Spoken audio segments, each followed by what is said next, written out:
नमस्कार, जनता टीवी देख रहे हैं आप। मैं हूं आपके साथ पूजा मोहन पांडे। बुलेटिन की शुरुआत करते हुए सबसे पहले आपको बताएं, उपचुनाव की जंग का हम जिक्र कर रहे हैं। बड़ी खबर सामने आ रही है मैनपुरी से। मैनपुरी खतौली रामपुर उपचुनाव की वोटिंग बदस्तूर जारी है। हम भी आपसे अपील कर रहे हैं, घरों से निकलिए, वोट कास्ट कीजिए। मैनपुरी में अभी तक 18.7072% मतदान हुआ है। खतौली की बात करें तो 11 बजे तक 20.70% मतदान हुआ है। खतौली में 11 बजे तक 20.70% मतदान दर्ज किया गया है।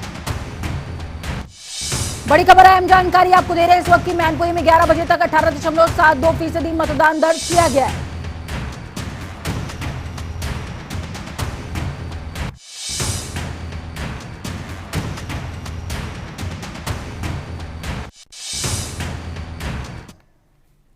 तो लगातार उपचुनाव की जंग पर हर अपडेट देख रहे हैं आप। मैनपुरी जिसका जिक्र हम कर रहे हैं, 1996 से लेकर के आज तक सपा का मजबूत किला, मजबूत गढ़ बना रहा।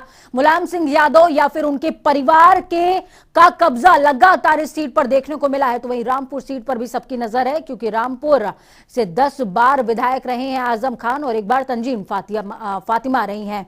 और जब हम रामपुर का जिक्र कर रहे हैं तो रामपुर से बड़ी खबर भी सामने आ रही है। बड़ी खबर, हम जानकारी आपको दे रहे हैं, रामपुर उपचुनाव के लिए मतदान जारी है। मतदान पर अब्दुल्ला आजम ने सवाल उठाए हैं।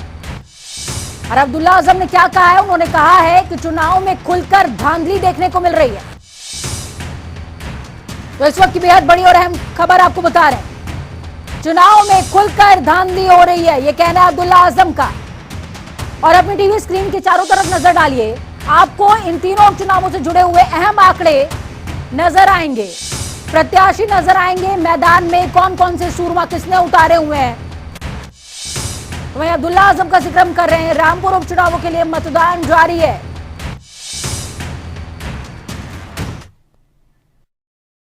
रामपुर में चुनाव नहीं हो रहा, धांधली हो रही है। क्या सूचना आ रही है? सूचना है, लोगों को वोट डालने नहीं दिया जा रहा। मतदान केंद्र से पहले पुलिस ने बैरिकेडिंग कर दी है। मोहल्लों में, गलियों में लाठीचार्ज हो रहा है, पर्चियां फाड़ी जा रही हैं। चुनाव कहाँ है? चुनाव है। मैम तो बहुत पहले से कह रहे हैं कि सर्टिफिकेट दे दीजिए। बिला वजह सरकारी इतने संसाधन बर्बाद हो रहे हैं, इतने पुलिस के जवानों की ड्यूटी बर्बाद हो रही है, सरकारी पैसा खराब हो रहा है। बीएसएफ के जवान हमारे बहुत दूर दूर से आए हैं, वो बेचारे बूथों के अंदर लगे हुए हैं। वो वोट तब पड़वाएं जब मतदाता बूथ के अंदर दाखिल हो सके, लेकिन उन तक पहुंचने ही नहीं दिया जा रहा, क्योंकि पुलिस पहले ही रोके ले रही है। कह रहे हैं सेफ्टी के लिए पुलिस है, सुरक्षा के लिए। किसकी? जो ये पुलिस लगी हुई है, किसकी सुरक्षा? जनता की सुरक्षा। कौन से रामपुर में आज तक इससे पहले कोई हरकत हुई है? किसकी सुरक्षा जनता से? जितनी अनसेफ रामपुर के लोग रामपुर की पुलिस से हैं, उससे बड़ा खतरा तो कोई हो ही नहीं सकता। जितना उत्पीड़न रामपुर में पुलिस ने किया है, उतना तो शायद हो ही नहीं सकता, मुमकिन ही नहीं है। अब्दुल्ला आजम को सुन रहे हैं आप। अब्दुल्ला आजम साफ तौर पर कहते नजर आए कि रामपुर की जनता को अगर किसी से सबसे ज्यादा खतरा है इस समय तो रामपुर के प्रशासन और पुलिस से है, क्योंकि चुनाव सर पर हैं और चुनावों को लेकर के ही भय का माहौल बनाया जा रहा है। हालांकि प्रशांत कुमार को कल शाम को आपने और हमने सभी ने सुना था, उन्होंने कहा था कि निष्पक्ष चुनाव करवाने का हम दावा करते हैं, प्रशासन निष्पक्ष चुनाव करवाएगा। चलिए ग्राउंड जीरो का रुख करते हैं। रामपुर से नईम खान हमारे साथ में संवाददाता जुड़े हुए हैं, साथ में मैनपुरी से नदीम सिद्दीकी। खतौली का अगर खतौली की बात करें तो पवन अग्रवाल हमारे साथ में ग्राउंड जीरो से जुड़े हुए हैं। जसवंत नगर से राम कुमार संवाददाता जुड़े हुए हैं। रामपुर का रुख करेंगे, नईम जुड़े हैं। नहीं, मैं आपसे समझना चाहूंगी, देखिए अब्दुल्ला आजम तो साफ तौर पर कह रहे हैं कि भय का माहौल है, लेकिन आप बताइए ग्राउंड जीरो पर माहौल कैसा है? क्या वोटर्स पहुंच रहे हैं? क्या उनको वोट कास्ट करने नहीं दिया जा रहा है? जी पूजा, देखिए मैं आपको बताना चाहूंगा, जैसे सुबह से प्रेशर बनाया जा रहा था, लोगों में एक भय था कि वोट नहीं डाला जा रहा है, लेकिन ऐसा नहीं है। बहुत अच्छा वोटिंग चल रही है, बहुत आराम से लोग जो है वो वोट डालने आ रहे हैं। किसी की कोई शिकायत नहीं है इस तरह की।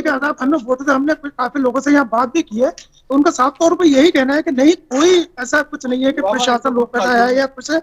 बहुत आराम से वोटिंग हो रही है यहाँ पे।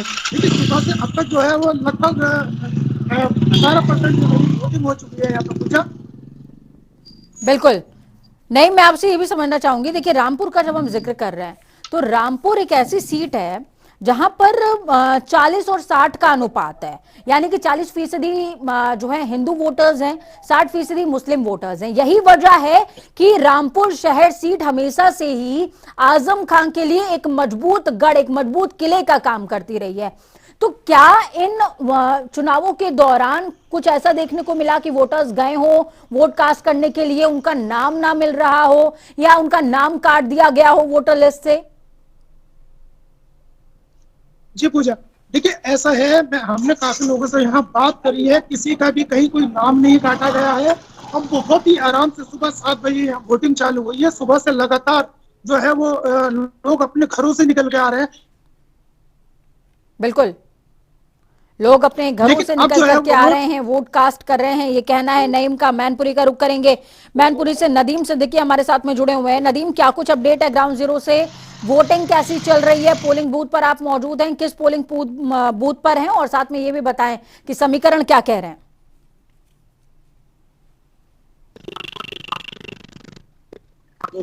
विधानसभा है तरहल पे खड़ा हूँ इस समय, और पोलिंग बूथ को 10 कदम दूर पे खड़ा हूँ। तो लोगों में जो उत्साह देखने को मिलता है वो उत्साह नहीं देखने को मिल रहा है, क्योंकि पोलिंग परसेंटेज कम हो रहा है, पोलिंग खाली है, लोग मतदान के लिए नहीं जा रहे हैं। आखिर क्या वजह है, ये अध्ययन करने की जरूरत पड़ेगी। लेकिन पोलिंग के लिए लोग वोटिंग के लिए नहीं निकल पा रहे हैं बड़ी तादाद में, बहुत स्लोली वोटिंग चल रही है। इससे कहीं ना कहीं अंदाजा लगाया जाता है कि ये स्लोली पोलिंग का मकसद क्या है। क्या ये लास्ट में ये 3 बजे के बाद बढ़ेगी पोलिंग, ये 5 बजे के बाद बढ़ेगी, इसका भी कहना जल्दबाजी होगा। ये सबसे बड़ी बात देखिए, मतदाता निकल चुका है, मतदाता नहीं निकल रहा है। मैंने ऐसे पोलिंगों को जाकर देखा तो पोलिंग बहुत स्लो चल रही है, पोलिंग तो भीड़ नहीं है, मतदाता नहीं है। आखिर ये क्या वजह है? आखिर लोगों में उत्साह नहीं दिख रहा, जुनून नहीं दिख रहा, जो जुनून दिखता था, जो संपत्ति दिखती थी वो नहीं दिख रही है। नदीम, मैं जब आप ये बात कह रहे हैं, जिस दौरान आप ये बात कह रहे हैं, उस दौरान एक बयान मेरे जहन में बार बार घूम रहा है। देखिए, शिवपाल यादव ने एक बयान दिया और योगी आदित्यनाथ और तमाम जो स्टार प्रचारक भाजपा के पहुंचे हुए थे उन्होंने एक बयान दिया था। वो बयान था कि मैनपुरी क्षेत्र से 60% से ज्यादा वोटिंग नहीं होनी चाहिए। कुछ भी करिए, कुछ भी तिगड़म भिड़ाओ, लेकिन 60% से नीचे ही वोटिंग हो। लेकिन शिवपाल यादव ये कहते नजर आए कि विपक्षी कह रहे हैं कि 60% से कम वोटिंग हो, लेकिन आपको कुछ भी करना है, वोट कास्ट करना है, बम्पर वोटिंग करनी है। तो क्या ये गणित क्या है? 60% से कम का गणित क्या है, वो थोड़ा सा समझाइएगा। और दूसरा विषय ये कि शिवपाल यादव के बयान का हम क्या अर्थ निकालें? देखिए, अगर आपने बात उठाई है ये कहा है कि 60% पोलिंग कम होगी, तो जहाँ तक मेरा मानना है, जहाँ योगी आदित्यनाथ ने जो आदेश के निर्देश दिए होंगे, जिले के कलेक्टर ने कप्तान को दिए होंगे, तो उसके सिस्टम के तहत समाजवादी आरोप लगा रही है। इसका मतलब आरोप सही है, क्योंकि प्रशासन ने इतना माहौल टाइट कर रखा है, इतना स्थिति टाइट कर रखी है, लोगों को उठा पकड़ चल रही है, बराबर दस्ते दी जा रही है। जो सक्रिय लोग हैं, जो वोटरों को निकाल सकते हैं, पोलिंग से पहुंचा सकते हैं, वोटों को दिलवा सकते हैं, वो लोगों को जब पुलिस गिरफ्तार कर रही है, बंद कर रही है, तो कहीं ना कहीं ये बड़ा मैसेज हो सकता है। इसकी वजह से भी प्रभाव पड़ रहा हो, तो एक तो सबसे बड़ी चीज ये है। जैसे शिवपाल यादव ने जो कहा है कि मैं धरना करूंगा, मैं ये करूंगा, मैं वो करूंगा, तो उसका अपने आप में कहना ठीक है, लेकिन जब शासन के आगे अच्छे सरेंडर हो जाते हैं, जब पुलिस अपने बल क्लियर करती है, तो अपने लोग अपने आप सरेंडर होते हैं, तो कहीं ना कहीं यदि कुछ कहना जल्दबाजी होगा। अभी वोटिंग में टाइम बाकी है और अभी दिन भी बाकी है, तो अभी टाइम हमारे पास काफी है, तो हो सकता है धीरे धीरे लोग निकल रहे हैं, मतदाता निकल रहे हैं और वोट को करें। बिल्कुल नदीम, आप जिस समय ये खबर हमें बता रहे हैं ग्राउंड जीरो से कि अभी बहुत समय बाकी है और अभी तो हम मिड तक पहुंचे हैं और हो सकता है कि जो मतदाता है उसका उत्साह और ज्यादा देखने को मिले। इस बीच एक बड़ी खबर हमारे सामने आ रही है, बड़ी खबर, अहम जानकारी तमाम दर्शकों को दे रहे हैं। बड़ी खबर सामने आ रही है, मैनपुरी से ही बड़ी खबर है। अखिलेश यादव ने मतदान कर दिया है। अखिलेश यादव ने मतदान किया है। पुलिस पर गंभीर आरोप इस दौरान अखिलेश यादव ने लगाए हैं। उनके साथ में उनकी पत्नी डिंपल यादव, जो कि प्रत्याशी है मैनपुरी से, वो भी मौजूद थी। लोगों को वोट डालने नहीं दिया जा रहा है, ये कहना है अखिलेश यादव का। अखिलेश यादव ने मतदान कर दिया है। बड़ी खबर, अहम जानकारी इस वक्त की आपको दे रहे हैं। पुलिस पर गंभीर आरोप लगाए हैं अखिलेश यादव ने। क्या कुछ कह रहे हैं अखिलेश, सुनिए। पानी, पुल या स्वास्थ्य की सेवाएं या तमाम इंतजाम जो दिखाई दे रहे हैं वो सब नेताजी के कराए हुए हैं। भारतीय जनता पार्टी का यहाँ कुछ नहीं है, इसीलिए उन्होंने उधार का प्रत्याशी लिया। उनके पास अपना ऐसा प्रत्याशी नहीं था कि नेताजी की भावना का और नेताजी के पक्ष में जो मतदान होने जा रहा है उसको रोक सकें। और आज भी बड़ी संख्या में मैनपुरी के लोग समाजवादी पार्टी और नेताजी को याद कर करके एक एक वोट डाल रहे हैं। ये जितना कुछ आप खुशहाली दिखाई दे रही है सब नेताजी की देन है। और नेताजी ने विरासत में जो विकास दिया है, जो गति विकास को देनी है, या जो विरासत में समाजवादी सिद्धांत दिया, आर्थिक, सामाजिक, राजनीतिक जो चेतना यहाँ के क्षेत्र के लोगों में जगाई है, उसके लिए एक एक वोटर यहाँ पर नेताजी के पक्ष में वोट डालने जा रहा है। इसलिए बीजेपी घबराई हुई है। चैनलों के माध्यम से मैनपुरी लोकसभा क्षेत्र की जनता को धन्यवाद दूंगी। मैंने पहले भी कहा है, जब मैं कैंपेनिंग के लिए गई हूँ गांव-गांव, मैंने बोला है कि यह चुनाव नेताजी का चुनाव है और इस क्षेत्र की लोगों का चुनाव है, क्योंकि नेताजी ने कई दशक इस क्षेत्र से लड़े हैं, उभर के आए हैं, क्षेत्र को आगे बढ़ाने का काम किया है। तो मैं कहना चाहूंगी यह सीधे इस लोकसभा क्षेत्र और नेताजी के सम्मान का चुनाव है। डिंपल जी, अन्य चुनावों से ये चुनाव कठिन मानती है कि आसान मानती है? चुनाव होता है, कठिन आसान नहीं होता है, हमको अपना 100% देना होता है। क्या कहना चाहेंगी मैनपुरी की जनता से डिंपल जी आप? जो प्यार और स्नेह और आशीर्वाद मैनपुरी लोकसभा क्षेत्र के लोगों ने दिया है, मैं उनका तहे दिल से धन्यवाद कहना चाहूँगी और कहना चाहूँगी कि वोट डालें। प्रशासन और सरकार चाहती नहीं है वोट प्रतिशत बढ़े और लगातार अनकॉन्स्टिट्यूशनल वे में काम कर रहे हैं, अनडेमोक्रेटिक वे में काम कर रहे हैं ये लोग। ये हमारा अधिकार है कि हम वोट डालें और जिस तरह के हथकंडे अपनाए जा रहे हैं सरकार द्वारा, प्रशासन द्वारा, मैं चुनाव आयोग से भी अपील करना चाहूँगी कि इस पे वो देखे, गहराई से देखे और आने वाला जो लोकसभा चुनाव है 2024 का, उसमें भी इसी तरह के हथकंडे अपनाए जाएंगे तो लोग भी सतर्क हो और चुनाव आयोग से भी अपील करेंगे। तो चलिए ग्राउंड जीरो का रुख करते हैं। आपने सुना डिंपल यादव क्या कुछ कह रही हैं, अखिलेश यादव क्या कुछ कह रहे हैं और साफ तौर पर डिंपल यादव ने एक बार फिर से इस बात को दोहराया है कि वोटिंग परसेंटेज विपक्ष चाहता है कि ना बढ़े, लेकिन हम आपसे अपील करते हैं कि घरों से निकलिए, वोट कास्ट कीजिए। जनता टीवी भी आपसे अपील कर रहा है, घर से निकलिए, वोट कास्ट कीजिए। वोट देना बहुत जरूरी है, ये आपका अधिकार है, आपके क्षेत्र का अधिकार है, आपके क्षेत्र के भविष्य का सवाल है, आपकी प्रतिष्ठा का सवाल है। भले ही पार्टियों की प्रतिष्ठा उनकी साख दांव पर लगी हो, लेकिन निर्माणकर्ता, निर्धारणकर्ता इन तमाम भूमिकाओं में आप ही हैं। चलिए ग्राउंड जीरो का रुख करते हैं। खतौली से पवन अग्रवाल हमारे साथ में जुड़े हुए हैं। पवन, ग्राउंड जीरो पर क्या कुछ हलचल देखने को मिल रही है? खतौली की अगर हम बात करें तो अभी 22 में देखिए भाजपा का कब्जा था, 22 में भाजपा का कब्जा था। आरएलडी के प्रत्याशी हार गए थे, बहुत कम मार्जिन से हारे थे लेकिन हार गए थे। लेकिन इस बार क्या कुछ देखने को मिल रहा है? क्योंकि मदन भैया हो या फिर राजकुमारी सैनी, दोनों का ही नाम मुजफ्फरनगर दंगों से जुड़ा हुआ है। जी पूजा, मैं आपको बता दूं, उस वक्त 1:15 होने के करीब आए, अभी तक जो परसेंटेज वो धीरे धीरे बढ़ रही है, मतलब कम निकल रहा है। क्या कर रहे हैं, ये समझ पा रहे या उपचुनाव है कम आ रहे, लोग ज्यादा तवज्जो, लेकिन शायद यही कारण है कि वजह से घर से बाहर निकल रहे हैं और अभी नहीं बढ़ाए। ये बात मदर भैया राजकुमारी सैनी के सैनी 2 बार विधायक रह चुके, लेकिन 2013 एक के मुकदमे हो गई थी, उन्हें 2 साल की सजा हुई थी, 11,000 रुपये जुर्माना हुआ। वही धर्मपत्नी लड़ रही है, उनके सामने मदद भैया है जो लोग के विधायक रह चुके।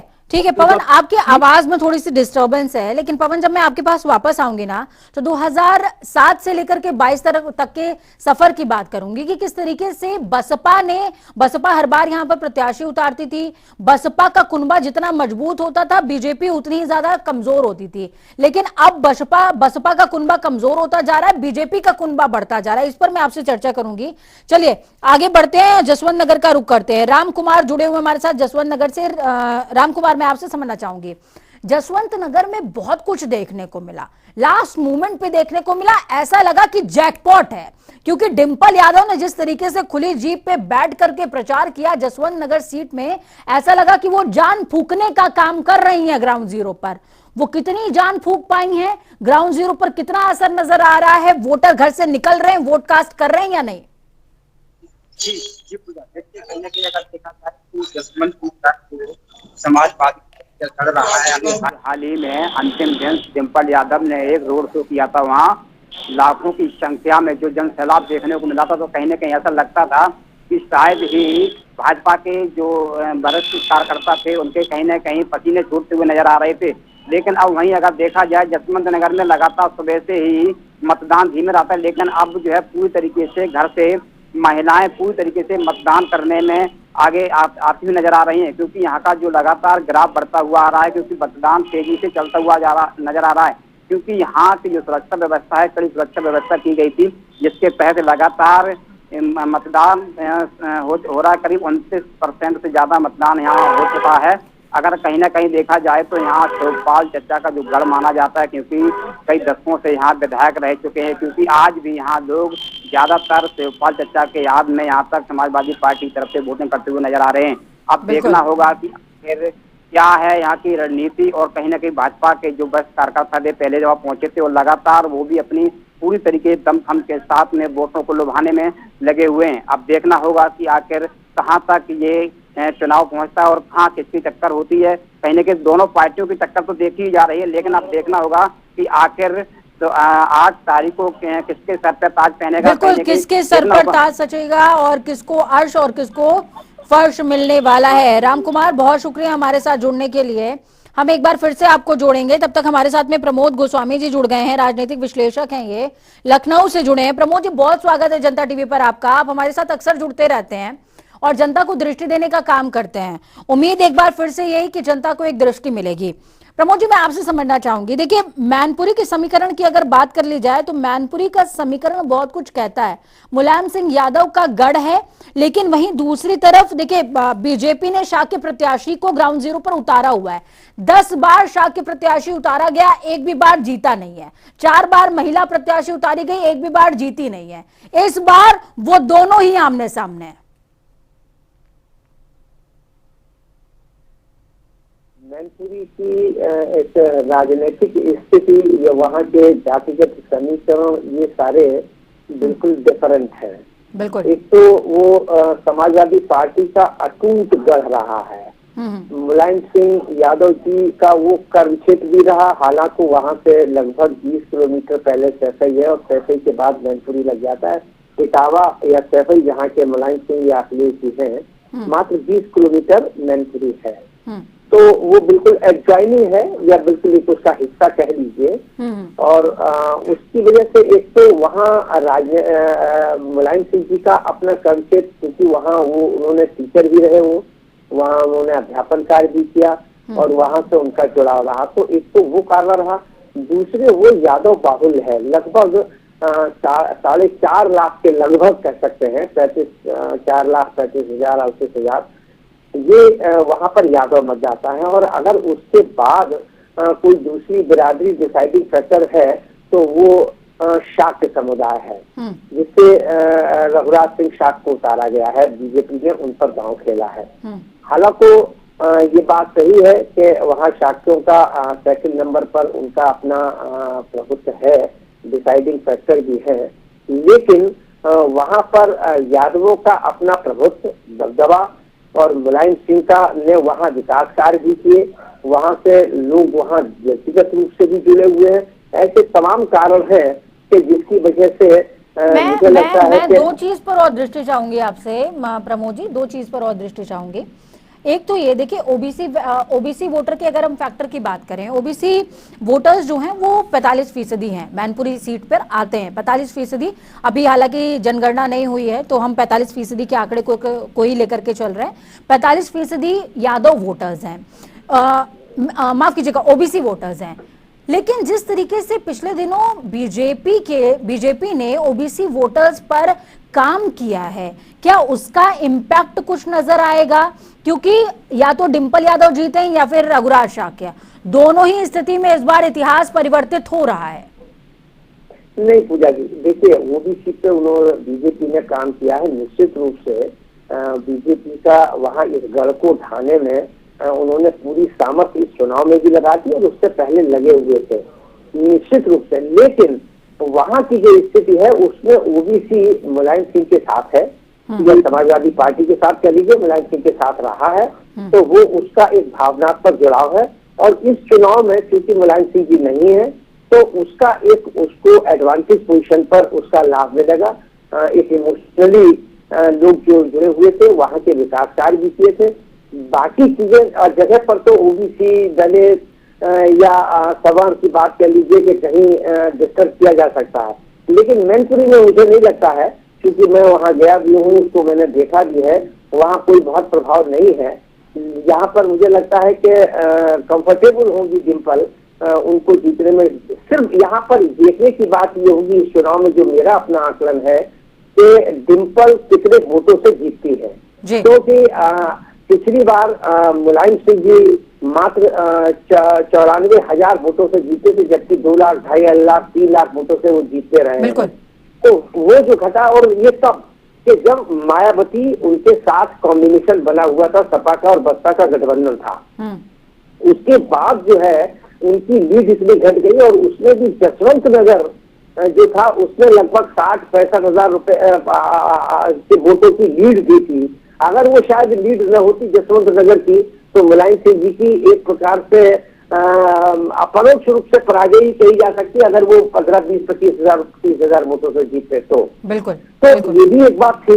तो इसलिए मुझे लगता है कि अब शिवपाल जी भी चूंकि मतभेद से पारिवारिक वो सिमट गए हैं और उनमें कहीं सुलह हो गई है और शिवपाल जी भी पूरी शिद्दत से लगे हुए हैं और मुलायम सिंह जी का जो एक भावनात्मक लगाव था वो उसका लाभ मिलेगा। यादव बाहुल्य है, और लेकिन आप ये स्वीकार कर रहे हैं कि जो मार्जिन है वो कम हो जाएगा। चलिए, आनंद दुबे जी जुड़े हुए हैं हमारे साथ में, आनंद दुबे जी के पास चलेंगे। आनंद दुबे जी, बहुत स्वागत है जनता टीवी पर आपका। नमस्कार जी। खुश तो बहुत होंगे आप, मैनपुरी में बहुत स्लो वोटिंग चल रही है। नहीं, देखिए स्लो वोटिंग की वजह से खुश है ऐसा नहीं है। मेरा मानना है, भारतीय जनता पार्टी का मानना है कि लोकतंत्र के इस पर्व में जनता जितना ज्यादा बढ़ चढ़ कर वोट दे उतना बेहतर है, क्योंकि 2014 के बाद आपने देखा है कि ज्यादा मतदान हुए हैं तो भी भाजपा को बहुत ज्यादा फायदा हुआ। औसत मतदान में भी हमें मैनपुरी में आप क्या चाहते हैं, ज्यादा वोटिंग हो जाए कि कम वोटिंग रहे? आपके मन में क्या है? आपके प्रधानमंत्री जी तो वैसे भी मन की बात करते हैं, तो बीजेपी के मन में यहाँ क्या है? नहीं, बीजेपी के मन में यह है कि जनता का भरपूर आशीर्वाद भारतीय जनता पार्टी को मिल रहा है जी। और जब 8 तारीख को इनके नतीजे आएंगे तो जो बात हम कह रहे हैं और जो विश्वास हम दर्शा रहे हैं वो आपको नतीजों में बदलते हुए दिखेंगे। लेकिन आनंद जी, मैं ये भी समझना चाहूंगी कि ये कौन सी गट फीलिंग है जो इतनी स्ट्रांगली आप बोल रहे हैं, क्योंकि मैनपुरी की अगर हम बात कर लें तो मैनपुरी में शाक्य कभी जीते तो है नहीं। 10 बार प्रयास कर लिया आपने शाक्य उम्मीदवार खड़ा करके। देखिए, जीते तो कभी रामपुर भी नहीं थे और जीते तो आजमगढ़ भी नहीं। कहाँ आप लोकसभा और विधानसभा का कंपैरिजन कर रहे हैं साहब? अरे सुन तो लीजिए, लोकसभा के उपचुनाव में हमने जीता आजमगढ़, बिल्कुल।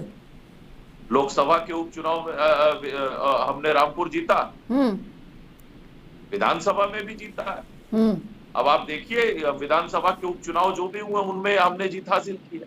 बात ये नहीं है कि उपचुनाव है, जिस तरह से उत्तर प्रदेश में योगी आदित्यनाथ जी की सरकार ने प्रधानमंत्री मोदी जी के मार्गदर्शन में उत्तर प्रदेश के हर एक व्यक्ति की तकदीर को संवारने और सजाने का काम किया, उत्तर प्रदेश की तस्वीर को बदलने का काम किया।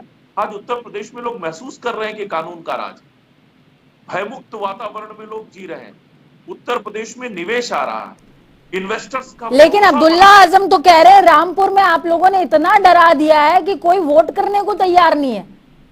नहीं, देखिए, डरा कर कौन वोट लेता था और अभी डराने वाली बात कौन कर रहा था? हाँ। ये बताइए कि आजम खान साहब ने क्या बयान दिया जी? कि हम चाहते तो बच्चा माँ से पूछता कि आजम खान से पूछ लो हम पैदा हो कि नहीं। ये तो एक गब्बर सिंह बोलते थे और एक आजम साहब बोल रहे हैं। गब्बर सिंह भी ये बात डराने के लिए बोलते थे, अब आजम खान साहब भी ये बात डराने के लिए बोल रहे हैं। कौन है जो जनता से कह रहे कि आपने हमें धोखा दिया? अरे भाई, लोकतंत्र में आप जनता के ऊपर आरोप लगा रहे हैं कि आपने हमें धोखा दिया। ये निहायत ही मतलब बहुत ही बेशर्मी की बात है कि इस तरह के वक्तव्य जो है समाज में दिए जा रहे हैं। कभी जनता को कोस रहे हैं, कभी मशीनरी पर सवाल उठा रहे हैं, कभी संवैधानिक संस्थाओं पर सवाल उठा रहे हैं। देखिए, हकीकत ये रही है कि रामपुर में आजम खान साहब ने लंबे समय तक शोषण किया, जाति किया, अत्याचार किया। वहां के जितने भी कल कारखाने फैक्ट्री चल रहे थे उनको बंद करा दिया। आजम खान साहब ने रामपुर की जनता को हमेशा डराने और धमकाने का काम किया, लेकिन जब से 2014 के बाद से और 2017 के बाद से जब परिस्थितियां बदली हैं तो जनता के मन से वो भय खत्म हुआ है। जनता ने महसूस किया। ठीक है आनंद जी, आपके पास आ रही हूं मैं। इस बीच एक बड़ी खबर तमाम दर्शकों को बता दें। बड़ी खबर सामने आ रही है, भारतीय जनता पार्टी निर्वाचन आयोग की दहलीज पर पहुंच गई है। अभी तक समाजवादी पार्टी पहुंच रही थी, भारतीय जनता पार्टी भी पहुंच गई है। बड़ी खबर है, जानकारी सहकारिता मंत्री जेपीएस राठौर का बयान भी इसी सिलसिले में सामने आया है। क्या कुछ कहा है आपको सुनाएंगे। समाजवादी पार्टी गुंडई पर चुनाव लड़ रही है, ये कहना है जेपीएस राठौर का। सपा गुंडागर्दी धमका कर चुनाव नहीं जीत सकती। बीजेपी बूथ अध्यक्षों को सपा के गुंडों ने घेर लिया है, ये कहना है जेपीएस राठौर का। जहां सपा गुंडई करेगी वहां बीजेपी विरोध करेगी। बयान आपको सुनाएंगे, क्या कह रहे हैं सहकारिता मंत्री, सुनिए। बौखलाकर समाजवादी पार्टी हताशा और निराशा में झूठी शिकायतें कर रही हैं, भ्रम फैलाने का काम कर रहे हैं। अभी कल डिम्पल यादव जो प्रत्याशी है समाजवादी पार्टी की, इन्होंने शिकायत की कि पाम होटल में भारतीय जनता पार्टी के सैकड़ों कार्यकर्ता इकट्ठे हैं, वहां पर शराब और पैसा बांटने का काम हो रहा है। तत्काल पुलिस द्वारा छापा मारा गया, वहां पर ऐसा कुछ भी नहीं पाया गया। कभी जयंत चौधरी वहां पर शिकायत करते हैं कि 5 बजे के बाद भी प्रदेश अध्यक्ष भारतीय जनता पार्टी का प्रचार कर रहे हैं, जबकि समय सीमा चुनाव प्रचार की 6 बजे तक थी। उनको ये सही जानकारी ही नहीं थी।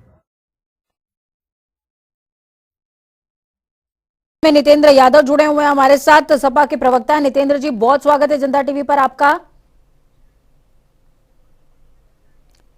नितेंद्र जी जुड़े हुए हमारे साथ। नितेंद्र जी, बहुत स्वागत है जनता टीवी पर आपका।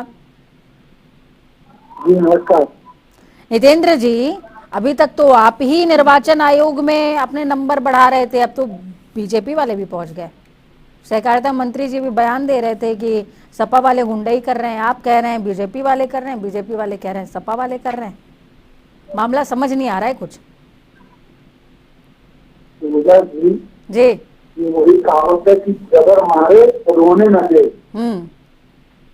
ये गांव के लोग जैसी कहावत है। जी जी। भारतीय जनता पार्टी के लोग प्रशासन के माध्यम से जो पुलिसिया गुंडई कर रहे हैं, कभी हमारे किसी प्रमुख को उठा करके ले जा रहे हैं, कार्यकर्ताओं पर फर्जी मुकदमे लिखने का काम किया रहा है, और इसके बाद अगर हम शिकायत करते हैं तो उल्टा आरोप लगाया जाता है। और अभी जिस पर हमारी लास्ट में मेरी जेल से जो पाया तो भारतीय जनता पार्टी के प्रवक्ता की लास्ट की आवाज बन पा रहा था, जिसका वो कह रहे थे कि डिम्पल जी ने आरोप लगाया और वहाँ ऐसा कुछ नहीं मिला। निश्चित रूप से वहाँ पर बड़ी तादाद पर ले नहीं सकता थे, उनका कार्यक्रम संपन्न हो चुका था, क्योंकि वही कहावत है कि वही लुटेरे वही डोली के कारण जो सपा मारने वाले थे वही उनके रखवाले थे। पहले पूरी सूचना दी गई और इसके बाद वहां से सबको हटा लेने के बाद पुलिस ने छापे का औपचारिक कार्रवाई करने का काम किया था। तक वहीं पर था। सारी व्यवस्थाओं को मैंने खुद अपनी आंखों से वहां देखा था कि किस तरीके से पुलिस का उत्पीड़न हो रहा है। कार्यकर्ताओं को 200 की तादाद पर भोट को जहाँ पर समाजवादी पार्टी के मतदाताओं का माहौल था, वहाँ पर मार्च पास कराया जा रहा था, उसमें दहशत पैदा करने का काम किया जा रहा था। पुलिस पर थाने से लोग जा करके हमारे नेताओं को धमका रहे थे कि कल कोई भी आदमी वोट पर दिखाई। आनंद जी आपके पास में आऊंगी। देखिए नितेंद्र जी कह रहे हैं जबरा मारे रोवे न दे। हमारे हम लोगों ने आपने मेरे डिम्पल जी आनंद जी को सुना होगा। पूजा जी एक मैंने बात पूछी करूंगा। आपने पूजा हमारी जीतिए तो क्या जीत के बयानों को सुना होगा लास्ट में। उन्होंने हमेशा कार्यकर्ताओं कि प्रशासन आपको बरगलाने को धमकाने का प्रयास करेगा। आप लोग शांति से सुबह उठ करके जाइएगा और लाइन लगा करके चुपचाप काम करके घर चले जाइएगा। किसी भी लेकिन नितेंद्र जी, मैं एक बात ये समझना चाह रही हूँ कि ऐसा हुआ क्या है कि वोट नहीं पड़ रहा है। हम लगातार आंकड़े दिखा रहे हैं टीवी स्क्रीन पर, वोट के परसेंटेज तो उतना ज्यादा इंक्रीज नहीं हो रहा है जितना होना चाहिए। क्या मामला है? निश्चित रूप से मैं तो यही बात कर रहा हूँ कि बाकायदा 1-2 दिन पहले से लगातार पुलिस और फोर्सेज के जो बाहर की फोर्स आई है, 200-500 की पूरी लंबी कतार गाँव में मारतोड़ चल रही है और लोगों को धमकाने का काम किया जा रहा है कि आप लोग अगर निकले काम करने का काम किया तो तुम्हारे जिला मुकदमे लिखे भी आएंगे और जेल भेज दिए जाओगे। जिस तरीके का देश का माहौल पैदा किया गया है, ऐसा तो लोकतंत्र में कभी देखने को नहीं मिला। लेकिन लोकतंत्र की पूरी तरीके से हत्या की जा रही, जबकि निर्वाचन आयोग को और प्रशासन को तो करना चाहिए था। बाहरी से बाहरी मतदान की अपील की जाती है। हम लोग भी राजनीतिक तकलीफ में रहे हैं, हम लोगों में चुनाव में हिस्सेदारी की है और चुनाव से पहले कंपेन जिलाधिकारी चलाते थे कि अधिक से अधिक मतदान में हिस्सेदारी करें, हम लोग उसको सहयोग करते थे। लेकिन इसके बाद तो बाकायदा मतदान न करने के लिए धमकी दी जा रही है। इस तरीके से मैनपुरी क्षेत्र में ये तो बिल्कुल अकल्पनीय और अब इससे नहीं देखा। ठीक है नितेंद्र जी, आपके पास में वापस आऊंगी। अंकुर सक्सेना जी जुड़े हुए हैं हमारे साथ, आरएलडी से प्रवक्ता हैं आप। अंकुर जी, बहुत स्वागत है जनता टीवी पर आपका। अंकुर जी, मैं आपसे समझना चाहूंगी, देखिए आनंद जी जुड़े हुए हैं हमारे साथ में लगातार। तो आनंद जी ने अभी कहा कि आचार संहिता का उल्लंघन किया आप लोगों ने। जयंत चौधरी सूर्य ढलने के बाद यानी कि 6 बजे के बाद आचार संहिता लागू हो गई, उसके बाद भी चुनाव प्रचार कर रहे थे और आप हमारी शिकायतें करते हैं, कैसे चलेगा?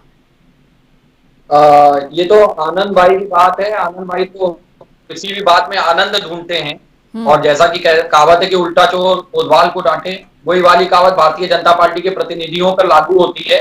सबसे पहले माननीय जयंत चौधरी जी ने ट्विटर पे ट्वीट किया था, उसके बाद मैंने स्वयं लगभग 5:30 बजे अपना एक बयान जारी किया था आप ही के सम्मानित चैनल के माध्यम से। इसके अलावा विभिन्न समाचार चैनलों के माध्यम से हम लोगों ने ये बात चुनाव आयोग तक भी पहुंचाई थी और आम जनमानस तक भी पहुंचाई गई थी कि भारतीय जनता पार्टी के माननीय प्रदेश अध्यक्ष भूपेन्द्र चौधरी जी के द्वारा 6 बजे के बाद खतौली में जनसभा। बिल्कुल, अंकुर जी की आवाज थोड़ी सी ब्रेक हो रही है। आनंद जी के पास चलेंगे। आनंद जी, आपसे मैं नितेंद्र जी के जो बातें उन्होंने कही हैं उसका मैं जवाब चाहूंगी। और एक कहावत, शुरुआत उन्होंने कहावत बड़ी बढ़िया बोली, जबरा मारे रोवे न दे कस न सहाय। ये हमारे यहाँ पे बड़ी फेमस कहावत है और ये भी कह रहे हैं वो कि बड़े स्मार्ट प्लेयर हैं आप। जी, मैंने सुना इनकी बातों को जी, और एक बड़ा अच्छी बात मुझे याद आ गई कि दिल ऊब चुका है तेरे पुराने बहानों से, अब कुछ तो नया बहाना बना कि तेरा भी दिल बहले और मेरा भी दिल बहले। वाह! ये 2014 से लगातार एक ही बहाना मैं सुन रहा हूं समाजवादी पार्टी की तरफ से। और उत्तर प्रदेश में जब भी इन्होंने अलग अलग तरह, देखिए इन्होंने उत्तर प्रदेश में समीकरण, वशीकरण, तुष्टीकरण, ध्रुवीकरण और जितने भी करण और कारण हैं कुछ बचा नहीं रखा इन्होंने। कभी बहन जी के साथ गठबंधन, कभी युवराज राहुल गांधी के साथ गठबंधन, आरएलडी के साथ गठबंधन, सबके साथ गठबंधन करके इन्होंने देख लिया, इन्हें कुछ हासिल नहीं हुआ। सत्यता ये है, जनता के बीच भरोसा पूरी तरह से खो चुके हैं, जनता इनके साथ नहीं। अब ये इस बात को मानते नहीं। एक शेर है कि अब तो ये सुन लीजिए, एक शेर है कि अब तो ये मान लीजिए चेहरे पे धूल है, इल्जाम आईनों पे लगाना फिजूल। तो इनकी स्थिति ये इस बात को नहीं मान रहे कि इनके जो कृत्य हैं उनसे जनता इतनी नाराज है कि इनको हर एक चुनाव में आईना दिखा रही है। चाहे वो लोकसभा के चुनाव हो रहे हो, 14 के, फिर 17 का विधानसभा, फिर 19 का लोकसभा, फिर 22 का विधानसभा, इसके बीच में जितने भी निकाय चुनाव, पंचायत चुनाव, उपचुनाव, जितने भी चुनाव हुए सब में ये हार रहे हैं। और बहाना सिर्फ एक, जी गुंडई हो रही है, जी चुनाव आयोग भी किया है। ये बहाना तो आपने भी आखिरी में ढूंढ लिया ना आनंद जी, ये बहाना तो आपने भी ढूंढ लिया आखिरी में। आप भी गए निर्वाचन आयोग के पास, आपने कहा सपा गुंडई कर रही है, तो जहां जो भारी वहां उसकी गुंडई। नहीं नहीं, सुन लीजिए, हमने ये नहीं कहा कि चुनाव आयोग मिला हुआ है, चुनाव आयोग ध्यान नहीं दे रहा है। हमने ये कहा कि समाजवादी पार्टी गुंडाई कर रही है और लिहाजा जहां भी गुंडाई कर रही है वहां उस पर कार्रवाई करिए। इनके आरोप क्या होते हैं? चुनाव आयोग मिल गया है, प्रशासन बिक गया है, पुलिस के लोग गुंडागर्दी कर रहे हैं। हमने तो नहीं कहा, अरे हम तो ये कह रहे हैं कि समाजवादी पार्टी के लोग गुंडागर्दी कर रहे हैं, इनके ऊपर कार्रवाई हो। ठीक है, आप लेकिन आप तो सीधे सीधे प्रशासन को कटघरे में खड़े। ठीक है आनंद जी, मैं आपके पास आती हूँ, आप तमाम मेहमानों के पास आती हूँ। इस बीच बड़ी खबर तमाम दर्शकों को बता दें, बड़ी खबर, अहम जानकारी सामने आ रही है वोटिंग परसेंटेज को लेकर के। मैनपुरी, खतौली, रामपुर उपचुनाव की वोटिंग बदस्तूर जारी है और इस बीच वोटिंग परसेंटेज सामने आ गए। मैनपुरी में 1 बजे तक 31.35% मतदान हुआ है। वहीं खतौली की अगर बात करें तो 1 बजे तक 33.2% मतदान दर्ज किया गया है। रामपुर में 19.01।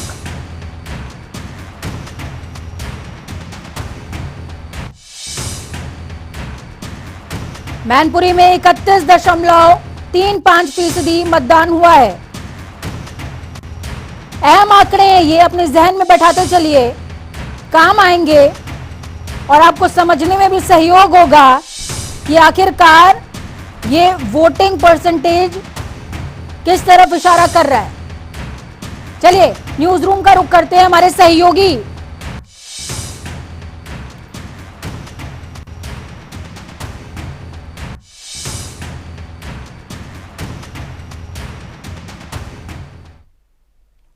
राजनीतिक विश्लेषक के तौर पर हमारे साथ में प्रमोद गोस्वामी जी जुड़े हुए हैं। प्रमोद जी, देखिए वोटिंग परसेंटेज सामने आ चुके हैं। रामपुर में 19.01% मतदान हुआ है, तो वहीं मैनपुरी की अगर मैं बात करूं तो 31 या 32% समझ लीजिए, उसके आसपास पहुंच गया है मामला। खतौली की अगर बात करेंगे तो 33.35% मतदान अभी तक दर्ज किया गया है। वोटिंग परसेंटेज पर अगर जाएंगे तो इशारा किस तरफ है? देखिए, वोटिंग परसेंट एक दिन तक 33% या 32% हुई है, कुछ अच्छी तो नहीं कही जा सकती लेकिन खराब भी नहीं है। अभी 4 बजे का समय है, जाड़ों में थोड़ा सा लोग सुबह जल्दी नहीं निकलते हैं, तो ये हो सकता है। लेकिन चिंता का विषय रामपुर का है, जहाँ 19% मतदान 1 बजे तक हुआ है। मुझे लगता है कि ये जो ट्रेंड है या ये जो संकेत आ रहा है, इससे मुझे लगता है, और क्योंकि वो मुस्लिम बाहुल्य क्षेत्र भी है, इसके मतलब है कि वहाँ पर समाजवादी पार्टी को या आजम खान साहब के लिए ये कहीं ना कहीं दिक्कत का संकेत नहीं दे रहा है। तो बाकी खतौली में वहाँ खतौली में भी कोई इसको बहुत बुरा मतदान नहीं कर सकते हैं। अच्छा नहीं है लेकिन बुरा भी नहीं है, और यही वहाँ पे मैनपुरी में ज्यादा होना चाहिए था, क्योंकि जिस जनता जिस तेवर से चुनाव हो रहे हैं, जिस ढंग के धुआंधार प्रचार हुए हैं, जिस ढंग से भारतीय जनता पार्टी और समाजवादी पार्टी वहाँ जुटी हुई थी, लगभग 1 दर्जन मंत्री गए, 2 बार उप मुख्यमंत्री वहाँ चुनाव प्रचार में गए, वहाँ अखिलेश जी उनका पूरा परिवार खानदान पूरी तरीके से शिद्दत से जुटा हुआ है। उसके बाद भी वहाँ का मतदान निराशाजनक तो है कि मतलब उसको जिस ढंग से मतदान होना चाहिए था, वो मुझे लग रहा है कि वो कोई बहुत अच्छा संकेत नहीं। मैं रामपुर की तरफ आपका ध्यान लेकर के जाना चाहूंगी प्रमोद जी। देखिए रामपुर में 19% वोटिंग हुई है, बहुत कम है ये वोटिंग, और लगातार अब्दुल्ला आजम भी कह रहे हैं कि लोग बहुत ज्यादा डरे हुए हैं, उनको वोटिंग करने नहीं दिया जा रहा है, लोग घरों से निकल नहीं पा रहे हैं, माहौल बहुत खराब है। इस तरह की दलीलें उन्होंने दी हैं। हालांकि हम ग्राउंड जीरो के लिए अभी रामपुर का रुख करेंगे, हमारे संवाददाता को हम जोड़ेंगे। मैं आपसे समझना चाहूंगी कि रामपुर में ये जो कम वोटिंग परसेंटेज है, ये किस तरफ इशारा कर रहा है?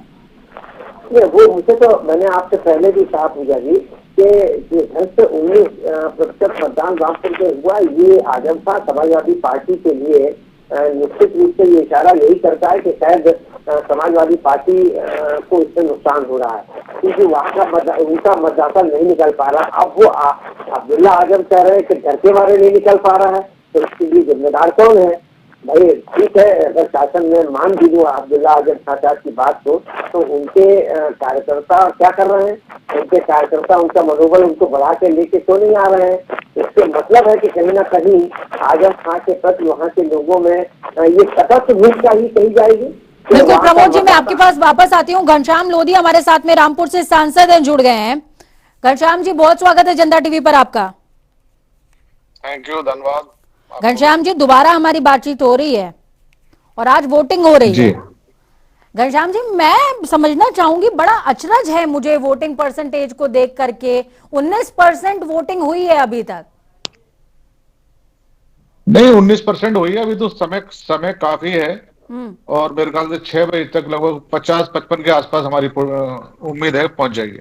माने कि आपने जो आंकड़ा डिसाइड किया है 60 के नीचे ही रहे, वहीं तक लेके जाएंगे? नहीं, कोशिश तो यही अब थोड़ा ये है कि शादी ब्याह है और थोड़ा उपचुनाव में थोड़ा मनोबल गिरा रहता है कार्यकर्ताओं का। जी, रामपुर का माहौल आपको क्या लग रहा है? रामपुर का माहौल एकदम फर्स्ट क्लास है और कार्यकर्ता सब लोग लगे हैं जी। और जो मतदाता है खुशी खुशी वोट डालने जा रहा है। अब्दुल्ला आजम जी तो कुछ और कह रहे हैं। अब वो क्या कहते हैं, अब वो कल धरने पे भी बैठ गए, धरने पे बैठे बता रहे कल ऐसा होने जा रहा है। लेकिन मैं समझता हूँ एक दिन पहले की सूचना उन्हें मिल जाती है जी। और अब भी उन्हें लग रहा होगा कल को क्या होने जा रहा। घनश्याम जी, आसिम रजा को हिरासत में ले लिया गया था कल, वो धरने पर बैठे थे, उन्होंने कहा कि लोगों को डराया धमकाया जा रहा है। देखिए, कप्तान के सामने वो रोड पे बैठे थे कल और वहाँ जो रास्ता है मतलब खराब हो रहा था, आने जाने में परेशानी हो रही थी लोगों को। तो कानून व्यवस्था तोड़ने की जो काम करेगा तो है ना, उससे तो सख्ती तो करेगी पुलिस थोड़ी। घनश्याम जी हमारे साथ जुड़ने के लिए, अपने अहम विचार साझा करने के लिए। घनश्याम जी कह रहे हैं पुलिस थोड़ी तो सख्ती करेगी ही और सख्ती जरूरी भी है। दूसरी तरफ आसिम रजा हैं कि मानते नहीं, धरना प्रदर्शन उन्होंने किया था डीएम कार्यालय के बाहर। चंदन हमारे साथ न्यूज रूम से जुड़े हुए हैं। चंदन, देखिए, आप तमाम चीजें सुन रहे हैं, समझ रहे हैं, डेस्क पर भी लगातार आप मौजूद हैं। मैं आपसे समझना चाहूंगी, वोटिंग परसेंटेज को देखने के बाद आपको क्या समझ में आ रहा है?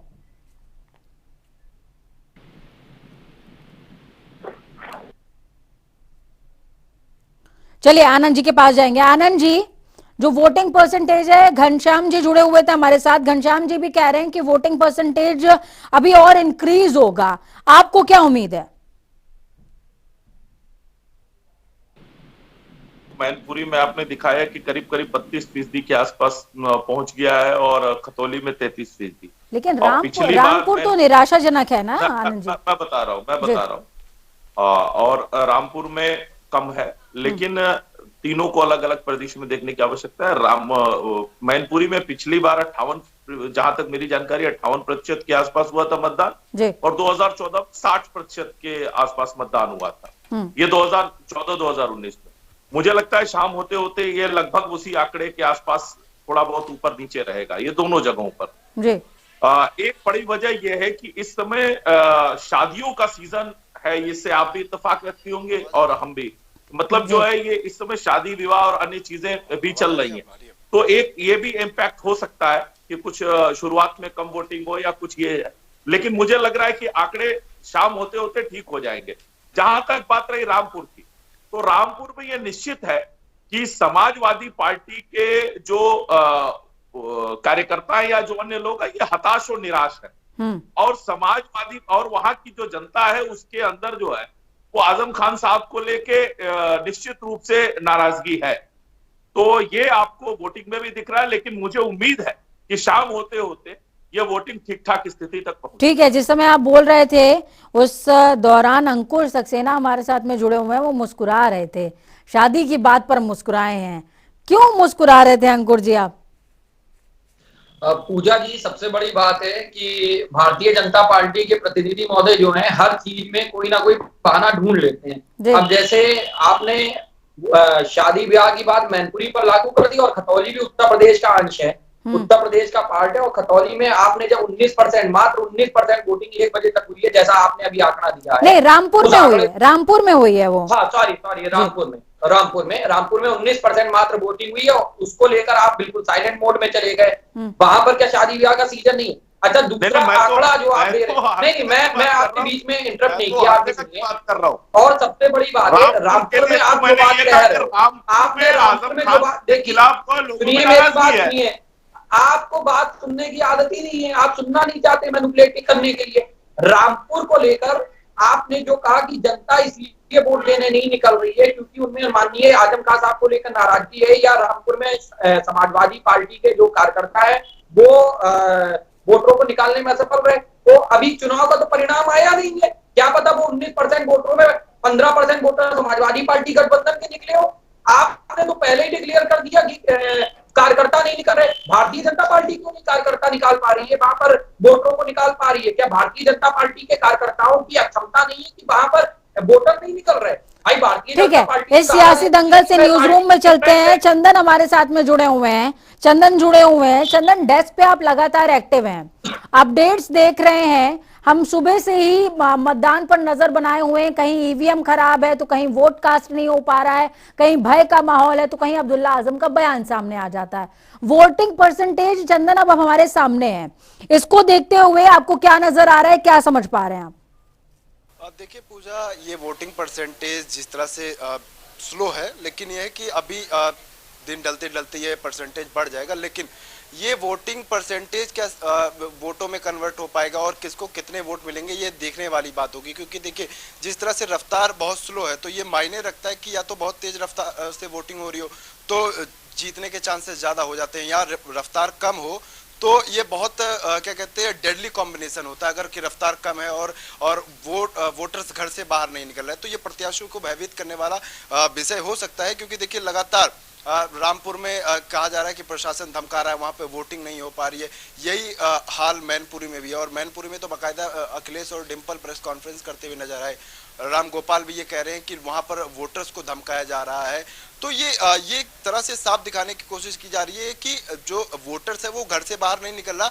वो हो सकता है कि वो दिन ढलने के साथ साथ और वोटिंग परसेंटेज बढ़ जाए, लेकिन अभी का जो शुरुआती दौर देखा जा रहा है कि इसमें वोटर्स जो है वो घर से बाहर नहीं निकल रहा है। और इसी को लेकर अब मैनपुरी और जिस तरह से रामपुर में सपा ये कह रही है कि वोटर्स को धमकाया जा रहा, तो सपा ने अपना ब्रह्मास्त्र चल दिया कि अगर हम हारे या हम जीते तो ये साफ तौर पर बीजेपी पर ये दाग लगाने का हमारे पास अच्छा मौका होगा कि यहाँ पर प्रशासन ने लोगों को धमकाया, प्रशासन ने डराया कि हमें वोट ना करे। और यही साफ तौर पर देखा जा रहा है। क्योंकि देखिए लगातार अखिलेश ये कह रहे हैं कि वोटर्स को धमकाया जा रहा है, और बाकायदा अब्दुल्ला आजम भी ये कह रहे हैं कि परेशान किया जा रहा है। राम गोपाल तो कह रहे हैं कि हम तो एसपी को हटाने की बात कर रहे थे लेकिन हटाया ही नहीं जा रहा है। और एसपी का तो जो राम गोपाल का बयान आया वो भी आप सबने देखा। और सुबह जिस तरह से मैनपुरी में पैसा बांटने का आरोप लगा सपा कार्यकर्ताओं को लेकर, उसको भी नूरा कुश्ती हुई और उस पर ब्रजेश पाठक का बयान आया। फिर उनका अखिलेश ने कहा कि हम इसकी जांच कराएंगे और बाकी सारी चीजें। तो ये अभी दिखाई पड़ रहा है कि वोटर्स निकल नहीं रहा, लेकिन